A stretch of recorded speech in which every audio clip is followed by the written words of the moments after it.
Well, hello subscribers and welcome back. And here you will find my thoughts on the A-level macro paper, paper 2, for June 2019. And as I said at the beginning of my micro paper video, these are simply my thoughts, just simply my predictions. I have no inside line on this. This is just me as a teacher, as I'm sure your teachers are all doing, looking at the previous papers and thinking, what's maybe a little bit more likely than not to appear in this particular exam series. So, without further ado, let's have a little think about what are the big macro topics on the specification, and here we see them. We have growth and development, obviously all of the macro objectives, inflation, unemployment, trade, etc. Policies, fiscal, monetary, supply side, globalization and trade, so that's our whole, comparative advantage, international trade, trade protection, etc. And then, perish the thought, ladies and gentlemen, perish the thought, a question on the financial sector. There hasn't been one yet, apart from one multiple choice question in 2017, and that has been it, which was on the themes paper. So, perish the thought, but you would have to say it's looking more likely that it might appear finance this time, so let's be prepared for it. Okay, so let's have a look at the content of the 2017 and 2018 exams. So the 2017 paper, the case study was to do with inflation, interest rates and income distribution. And the questions which related to that were all about what's the real interest rate, some questions on quantitative easing. There was an interesting question on oil prices and inflation. If memory serves, I think the question was something along the lines of what will happen to an oil exporting country if the price of oil falls? What will happen to its inflation? So it was an interesting one, because normally you'd expect, well, what will happen to the oil price if it rises, and hence the country's inflation. So they sort of flip that around a bit. Look out for questions like that. And there was one on liquidity and reversing a deflationary spiral. And actually, if you want a great sort of illustration of deflation, go to this case study and look at I think it's the third page, and look at the diagram that's drawn there for a deflationary spiral. Just sets it out lovely, really nice. Okay, so the essays were advantages and disadvantages of an economy achieving YF, full employment. Question about fiscal policy and the negative output gap, something along the lines of how do you use fiscal to narrow that gap. Economic growth and poverty, with regard to a developing nation, I think. And then a lovely question on remittances, great question. What was that? A very well answered question, actually, that question on remittances. So those are the essays on the 2017 paper. Let's go to 2018. So 2018 case study was on economic recovery and HDI. So those of you who've done your prep and your revision, working through the past papers, you'll know that they had 3 diagrams setting out an economy's economic recovery from recession. So there's like a V, a U and a W, and you had some questions about that. And then further questions were with regard to the Human Development Index, the Laffer curve, interestingly, thrown in there. You kind of wouldn't have expected that in there.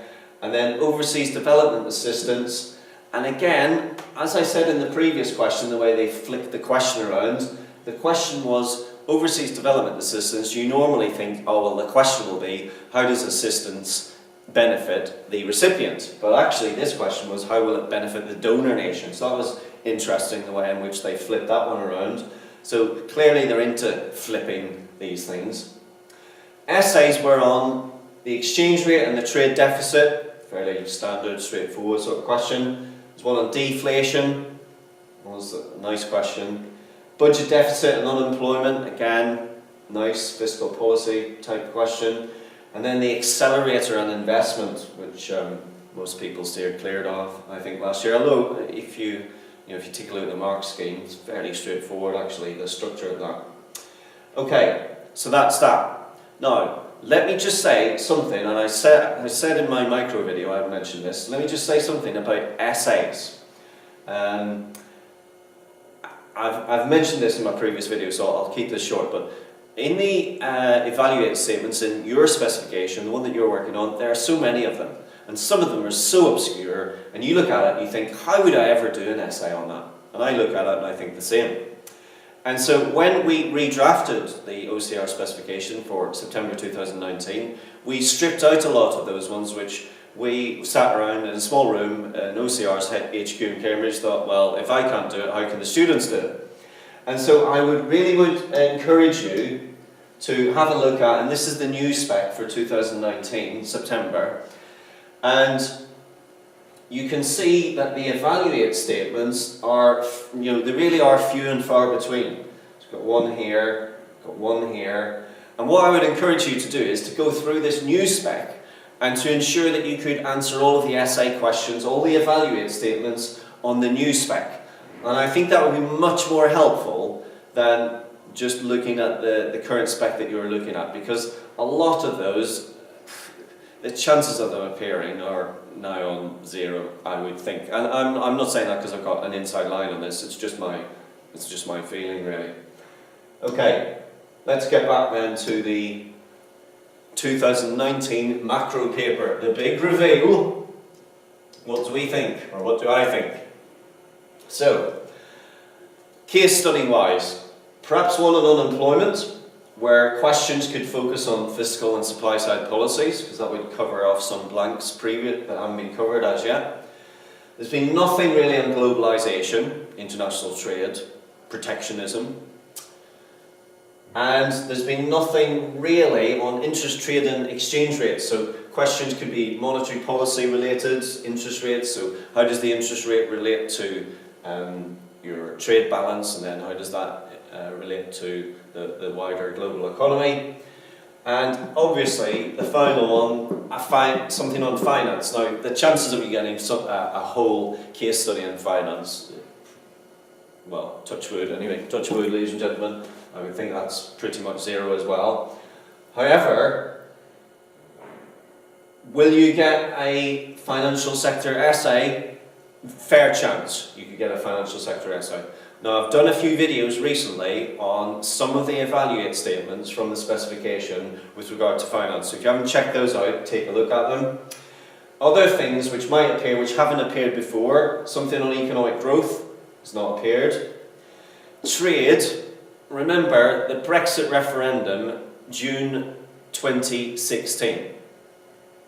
Now in view of that, then that will clearly have been on people's minds, is it ever off our minds? And as a consequence, the likelihood that you could maybe get an essay on maybe a customs union style question or something like that is very possible. Something on supply side policies, maybe. And then, again, a lovely question, I'd love them to ask this, something comparing and contrasting the views of classical or Austrian economists, as they refer to it, and Keynesian economists. That would be a lovely sort of essay to get. So I'll leave that with you, ladies and gents. And as this note of caution here, I'm not saying that this is all that will appear on the papers, but this is just my kind of best guess as to what might appear given what's been on in the past. Okay, so my next video will be on the themes paper, paper 3. Now that really is a bit of a shot in the dark, but it's worth having a shot. Okay, ladies and gents, hope your revision's going well. Keep going, power on, and see you next time.